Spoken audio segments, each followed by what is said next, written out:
ابن عمر رضی اللہ تعالیٰ عنہما سے روایت کی، کہا جب رئیس المنافقین عبداللہ بن ابی بن سلول مر گیا تو اس کا بیٹا عبداللہ بن عبداللہ رضی اللہ تعالیٰ عنہ رسول اللہ صلی اللہ علیہ وسلم کی خدمت میں حاضر ہوا اور آپ سے درخواست کی کہ آپ اپنی قمیص عنایت فرمائے جس میں وہ اپنے باپ کو کفن دے۔ آپ نے اسے عنایت کر دی۔ پھر اس نے یہ درخواست کی کہ آپ اس کا نماز جنازہ پڑھائیں۔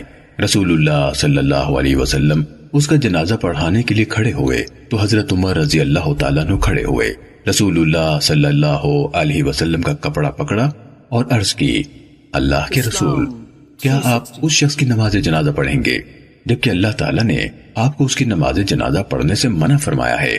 رسول اللہ صلی اللہ علیہ وسلم نے فرمایا، اللہ نے مجھے اختیار دیا ہے اور فرمایا ہے آپ ان کے لیے بخشش کی دعا کریں یا نہ کریں، آپ ان کے لیے 70 بار بخشش کی دعا کریں گے تو بھی اللہ ان کو معاف نہیں کرے گا، تو میں 70 سے زیادہ بار بخشش مانگ لوں گا۔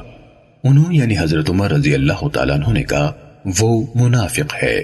چنانچہ رسول اللہ صلی اللہ علیہ وسلم نے اس کی نماز جنازہ پڑھا دی۔